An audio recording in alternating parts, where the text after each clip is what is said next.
is block number 3 of the Louisiana block of the month with Summer's Haven. This month's block is the Strawberry Basket Quilt block. It is a historical block from the late 1800s to early 1900s. We thought this was a great block for right now when strawberries are ready. We're seeing them at the roadside stands and all your favorite farmers markets, and we have the Ponchatoula Strawberry Fest coming up. So I'm going to get started. As usual, your pattern will have your cutting instructions as well as the history of the block.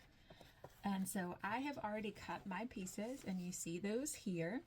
I'm going to be demonstrating with the Lori Holt colorway this morning. So I'll be demonstrating with the Lori Holt colorway. I try to swap it up which one that I demonstrate with. So today's the Lori Holt one. And we are going to start out with making a half square triangle. We've done this in, I think, both of our first 2 blocks. We've created a half square triangle, and I'm going to do it the same way that I did with the others. I'm going to lay my ruler across. I'm going to draw a diagonal line. I'm using my friction pen to do that. I really like the friction pens. We have them at the store. These disappear with heat. And this is my stitch line. Actually this is going to be my cutting line. So I'm going to be cutting it away anyway, so I could really use anything to mark this line. But I'm going to set it up here, and I'm going to run my 1/4" seam on both sides here. All right, now that I've run my 1/4" seam on both sides, I'm going to cut on that diagonal line that I created. You can do this with your rotary cutter, or you can do this with your scissors. I sometimes prefer just using my scissors for this, just so I'm super careful not to nick my seams. So I've got that cut there. Now I'm going to take this to the ironing board, and I'm going to press it to the dark. And then I'm just going to square this up and make sure that I've got it the exact size that's indicated in my pattern. Okay, I've pressed, and now I'm ready to square it up.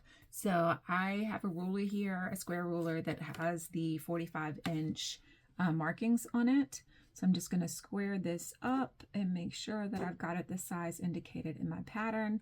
I've got that 45° marking right on the seam, so that I can make sure it's all centered up. And then I'm just going to trim. The Creative Grids square rulers are really great for these. We usually carry a couple of different sizes in the store, but a lot of you already have these. But I've just got it lined up. There's my 45° mark. I'm going to trim on both sides so that I don't have those dog ears, and so that I can make sure that I've got an accurate block here. Okay. All right. That one is ready to go, and I'm ready for my next step. Okay. In my next step, I'm going to start putting together my little basket here. So you have both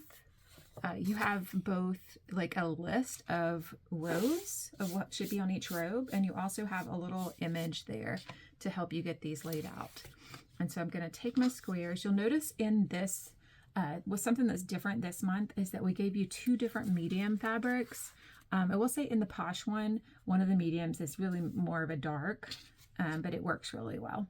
So what I'm going to do is I'm going to lay these out.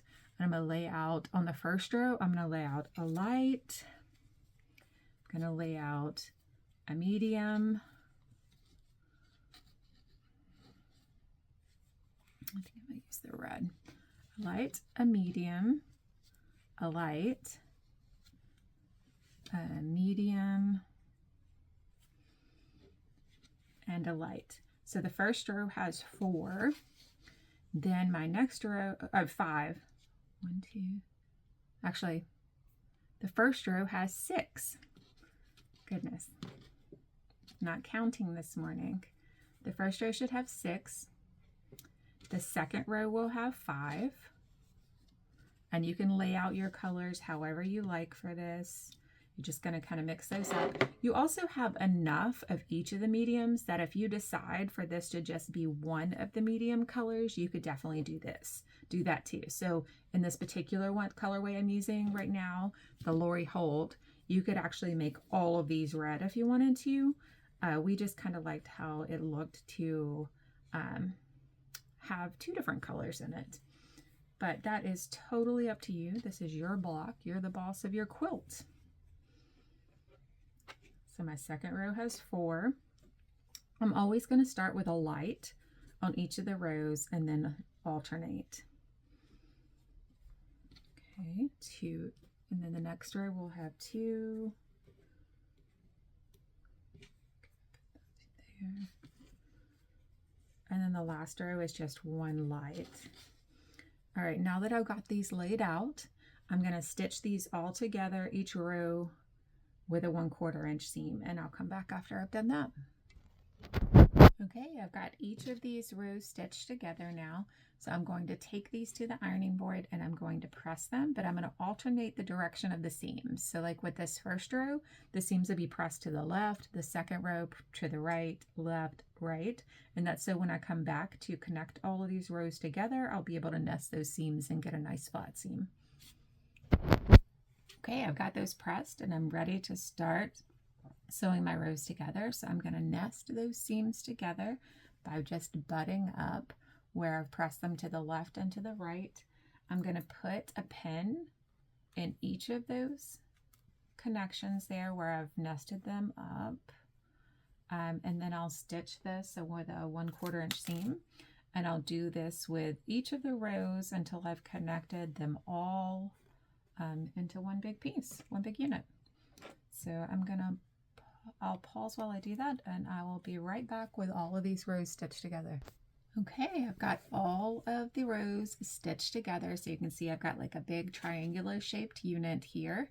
I'm going to take this to the iron and I'm going to press all of these seams down. So I'm going to press all of these seams going in this direction. And then I will be back for our next step. All right, this is looking so pretty. I love it. And so what I'm going to do next, I'm going to cut a diagonal line across here. And you can draw it if you want to first. If you want to draw it, or you can just take your rotary cutter and you're going to need one of your longer rulers because you want a ruler that's going to go all the way across.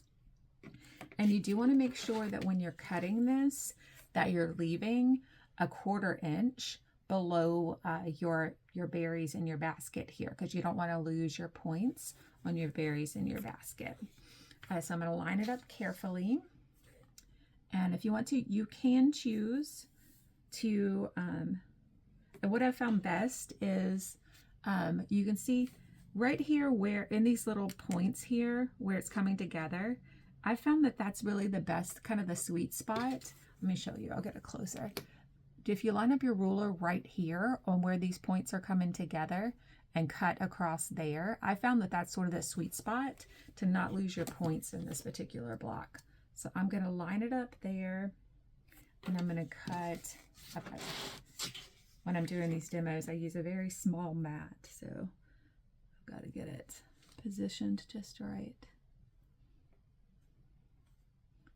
And then I'm going to cut all the way across. It's better to leave a little more and then do a little bit more trimming than to cut off too much, because you're not going to be gluing it back together. Okay.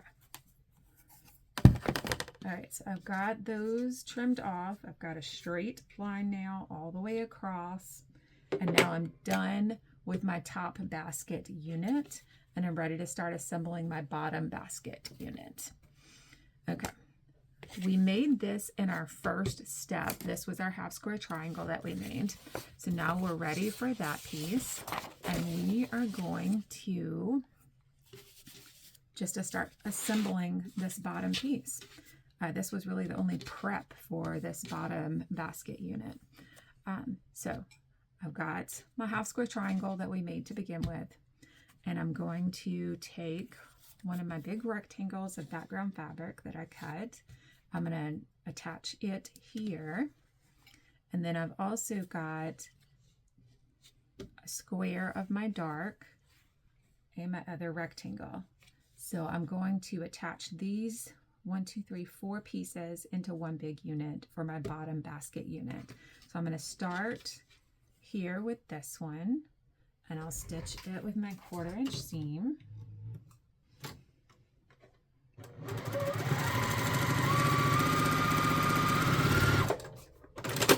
Okay, and then I'll do this one, and I'm attaching this one to the other rectangle with a 1/4 inch seam.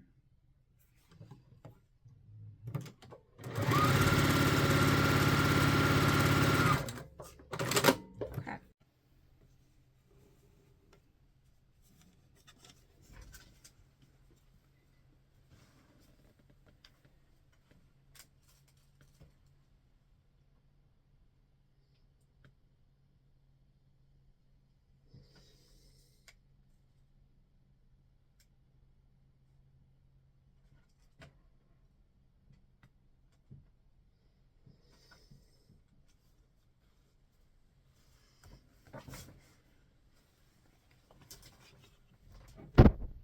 Alright, I've pressed each of these to the dark.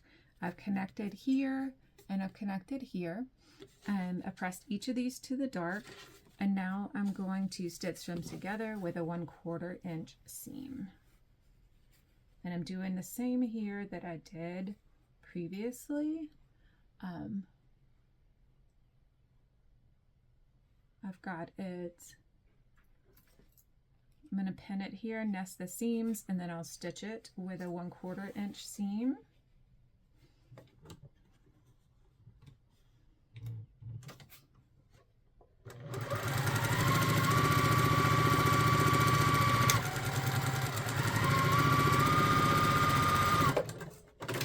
Okay, got that done there. All right, I'm going to give this a quick press, and I'm going to press to the right. So I'm going to press in this direction, and I'm going to go give this a quick press, and then I'll be right back. Okay, now that I've done that pressing, I'm ready to do here the same thing that I did to the upper basket piece. So I'm going to go corner to corner. You're going to want to come out about 1/4 inch from that corner. So the same thing as I had before. This is a little awkward just because I'm in a small space. And I'm going to cut. Oh goodness, I'm getting my ruler. There we go. All the way across. Okay, take those off, and now I have the bottom unit for my strawberry basket. So I've got my strawberries and I've got my basket. I'm going to take these and lay them right sides together. I'm going to line up I'm lining up my bottom corner down here and my side edges. And I'm going to pin that into place. And I'm going to go up here. I'm going to line up this strawberry right here. Just going to be lining this up as best I can. Remember that I defaulted to having a little more seam allowance up top rather than a little less so that I don't lose my points. I'm just going to put a few pins into place. The points that you really want to line up on are these two here with your basket below. Those are some of the biggest points you want to make sure you're lining up. Okay. All right, now I'm going to sew with a 1/4 inch seam to attach my strawberries to my basket. All right, I've got that 1/4 inch seam sewn. I've taken my pins out. Now I'm going to take this to the iron and give it a good press. I'm going to press toward the bottom or the basket part, and then our block will be done. All right, that's it. We've got our strawberry basket, our block 3 of the Louisiana block of the month for Summer's Haven. I hope you enjoy it. Please remember you can always reach out to us if you have any questions or any issues while you're working on your block, and I'll look forward to seeing you next month.